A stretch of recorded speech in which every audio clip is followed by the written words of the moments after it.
자, 13장 포인터와 배열 얘기를 진행을 해 보도록 할게요. 자,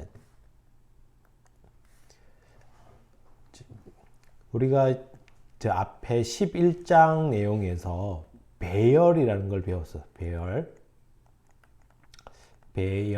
얘기를 그때는 우리가 이걸 여러 개의 값을 저장할 수 있는 공간을 만드는 이런 용도로 썼었거든요. 근데 이번 시간에는 뭘 보냐 하면, 그럼 여기에 있는 이 배열의 이름, ARR이라는 이 배열의 이름이 사실은 누구다? 포인터다라는 거야, 얘가. 우린 그전에는 지금 포인터를 안 배웠으니까 그냥 배열의 이름이고 방 번호를 갖고 이렇게 사용한다라고 해서 사용에 이제 집중해서 사용만 열심히 배웠는데, 이제 얘의 정체를 정확하게 이해를 하고 이거의 사용법, 그리고 이거와 포인트와의 관계, 이것들을 밝혀서 배열에 대해서 한 단계 더 깊이 이해할 수 있게끔, 궁극적으로는 포인터를 이용하는 게 주 목적이 될 거예요. 자, 그러면 배열에 대해서 한번 살펴보면, 배열의 이름 무엇을 의미하는가라고 했는데, 배열의 이름이라는 의미는 int arr 4칸짜리 배열을 만들어라 하면, 여기서 이 전체 4칸, 이 전체가 아니라 얘 arr이라는 이 자체, 이걸 얘기하는 거예요. 얘를. 자, 그래서 배열의 이름은 배열의 시작 주소 값을 의미하는 포인터다라는 거야. 그래서 배열의 첫 번째 요소를 가리키는 포인터가 된다는 거야. 그리고 단순히 주소 값이라고 표현 안 하고 포인터다라고 하는 이유가, 앞에 12장에서 포인트 배울 때 우리가 사용했던 이 별표 연산, 이런 거 했었죠. P 넘버 할 때 앞에다가 별표 붙여서 이런 식으로 10을 저장해, 이렇게 사용했던 이게 배열의 이름에도 적용이 가능하다는 거야. 그래서 그런 의미로 얘도 배열의 이름도 포인트와 동일한 애다라고 우리가 유추해 보는 거죠. 자, 그러면 여기서 얘기한 걸 이제 이걸 이용해서 한번 확인을 해 볼까요? ARR 3, 3칸짜리 배열을 만들고 0, 1, 2, 3개의 값을 저장을 했어. 자, 그러면 이제 우리가 배열을 이렇게 만들었다는 거야. 3칸짜리 배열. 그리고 int형이니까, 각 방이 int형이니까 하나, 둘, 셋, 넷, 이렇게 4칸 4바이트짜리를 갖는 배열이 만들어지는 거야. 자, 그리고 우리는 첫 번째 ARR이라는 배열의 이름만 적어서 이걸 %P로 출력을 해온 거야. 이 %P 우리 6장의 printf에서 서식 문자를 정리할 때 가장 밑에 있던 거였는데, 어떤 의미였냐면 얘가 주소값을 출력할 때 사용하는 서식 문자였어. 그러니까 ARR에 저장되어 있는 값을 주소값 형태로 출력해줘라 라는 의미로 이와 같이 출력을 해준 거예요. 자, 다음 이번에는 ARR이 아니라 ARR의 0번방이면 여기 이거죠. 이곳의 주소값, 이걸 출력을 한 거야.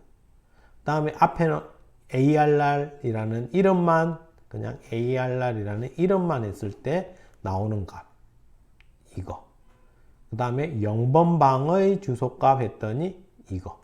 두 개가 동일한 결과값이 나온다는 거예요. 다음 1번방의 주소값, 2번방의 주소값. 이거는 인트형 배열이니까 4씩 커져가는 걸 볼 수 있겠죠. 그래서 여기 끝에 있는 값이 4씩 커져가고 있는 걸 볼 수 있을 거야. 이렇게 배열의 이름은 변수가 아닌 상수 형태의 포인터이기 때문에 대입 연산은 불가능하다. 이 이거는 좀 이따가 밑에서 비교를 해 볼게요. 자, 그러면 배열과 포인터 우리가 만든 앞에서 int형의 포인트 ptr이라는 이름으로 이렇게 만든 포인터 변수하고 지금 int arr 3칸짜리 배열하는 이 배열의 이름하고 어떤 차이점과 다른 점이 존재하는지를 한번 살펴보면 둘 공통적으로 갖는 게 이름을 갖는데 이름. 그러면 포인터 변수도 ptr이라는 이름이 있고 배열도 int arr 3칸짜리 배열을 만들면 arr이라는 이름을 갖는데 이름. 무엇을 나타내거나 저장하는가? 이 변수에는 포인터 변수니까 누구? 주소값을 저장을 하죠. 주소값. 다음에 이 배열은 arr 얘 자체도 누구? 메모리의 주소값이라는 거야.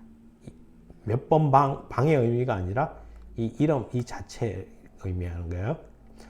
둘 다 동일한데 주소값의 변경이 가능한가 불가능한가? 포인트 변수는 가능하대. 우리 앞장의 예제에서 이렇게 했었죠. 포인트 변수를 하나 만들고 먼저 n1 변수를 가리키게 했어. 그리고 나서는 다시 n2 변수를 가리키게끔 이렇게 바꿔서 지정할 수 있었던 거야. 이게 포인트 변수였어. 근데 배열의 이름은 이런 게 안 된다는 거야. 근데 우리가 int arr 해서 arr이라는 이름으로 만들면 arr은 여기 시작 번지의 주소값을 저장을 하고 있어. 그 말은 여기를 가리킨다는 의미거든. 자, 근데 옆에 int brr 3칸짜리 배열이 만들어졌어. 옆에 3칸짜리 br이라는 배열이 만들어졌던 거야. 그리고 나서 우리가 만약에 이렇게 적었다면 arr에다가 br을 저장해줘. 그 말은 여기에 있는 주소값 이걸 arr 앞에다 저장을 해달래. 그러면 이게 여기를 가리키게끔 해달라는 거야. 근데 배열의 이름은 이런 게 안 된다는 거야. 이게 불가능하다.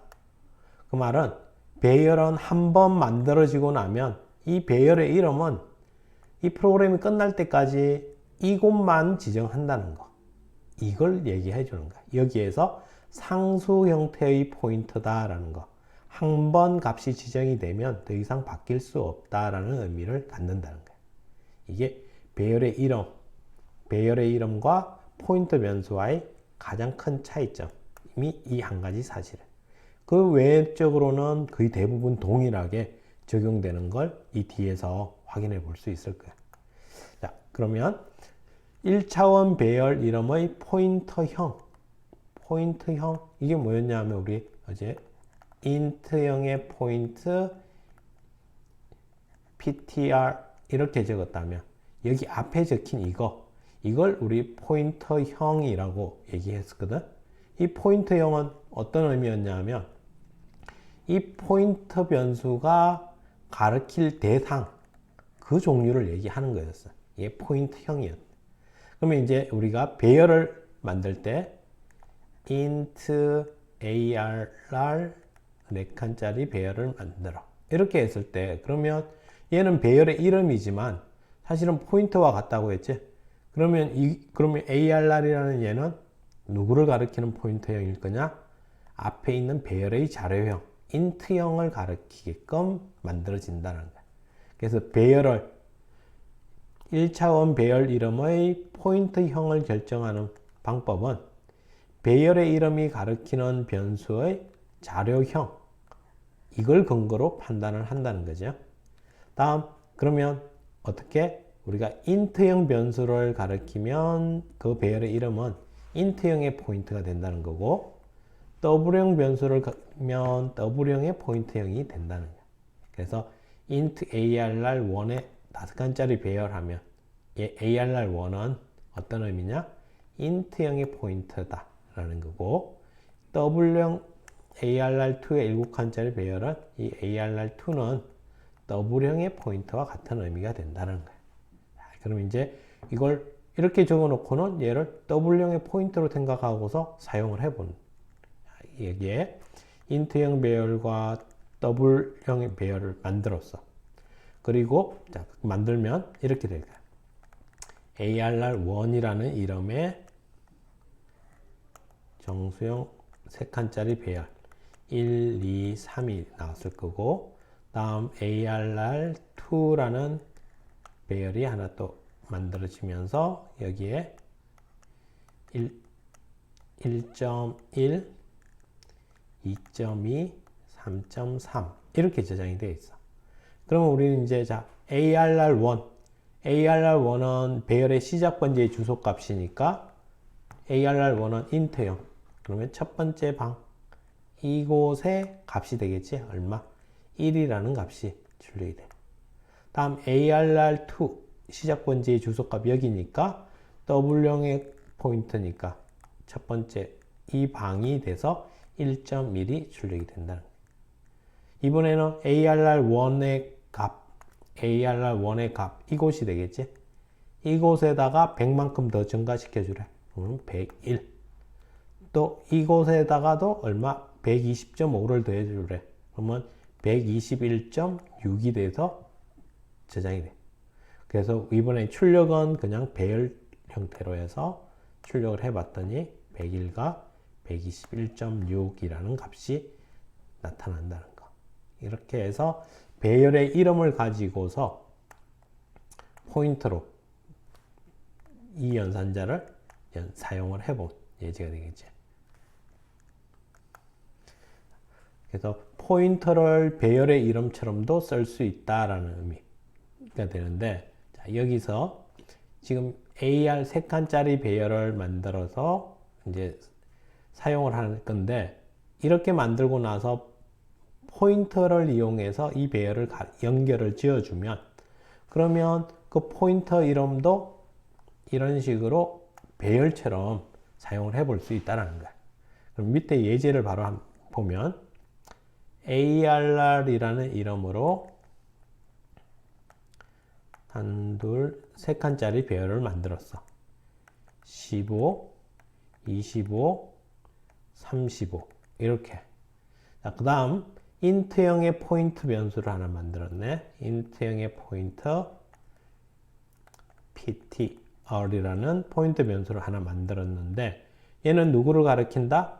ARR 배열의 0번 방의 주소값이니까 시작 번지 주소값이겠지. 그러니까 얘를 가리키는 거야. 첫 번째 거. 자, 이렇게 가리키고 나면 그러면 이 PTR을 이제 0번, 1번, 2번 방 이렇게 표현할 수도 있다라는 거야. 그래서 여기에서 이와 같은 형태로 출력을 해본 거야. 그 다음에 ARR 그냥 똑같다는 이런 식으로도 표현을 해본 거지. 그래서 사실 우리가 ARR 배열 만들 때 이름을 여기다가 이렇게 적었지만 좀 더 자세히 살펴보면 이거와 똑같은 거지. ARR이라는 이름 포인트가 있는데 얘가 이 배열의 시작 번지의 주소값을 가리킨다. 이렇게. 그러면 얘 PTR과 ARR이 이름만 다르지 똑같다는 게 보이지. 그렇기 때문에 이런 식으로도 똑같이 쓸 수 있다는 거예요. 그 다음에 다음 절에 가면 나올 건데 이걸 조금 더 확장하면 이렇게도 쓸 수 있어. 자, PTR 더하기 0번의 값 이런 식으로 포인트 사용하는 거. PTR 더하기 1의 값, PTR 더하기 2의 값 이런 식으로 참조할 수도 있다. 또 이렇게 썼던 배열도 포인트 형태로 쓸 수 있어. ARR 더하기 0번의 값, ARR 더하기 1번의 값, ARR 더하기 2번의 값 이렇게도 쓸 수 있다는 거야. 그래서 이 네 가지 형태의 표현이 사실은 다 같은 게 된다는 거. 그래서 여기에 이제 더하기 이거의 의미는 다음 절에서 이제 포인터 변수에 쓸 수 있는 연산, 우리가 더하기 한다든지 뺀다든지 값을 증가시킨다든지 감소시킨 이런 연산을 썼을 때 포인터 변수에 어떤 영향을 미치는지 그걸 이제 살펴보도록 할게. 자, 이렇게 해서 1절 얘기 포인터와 배열과의 관계를 한번 정리를 해봤습니다.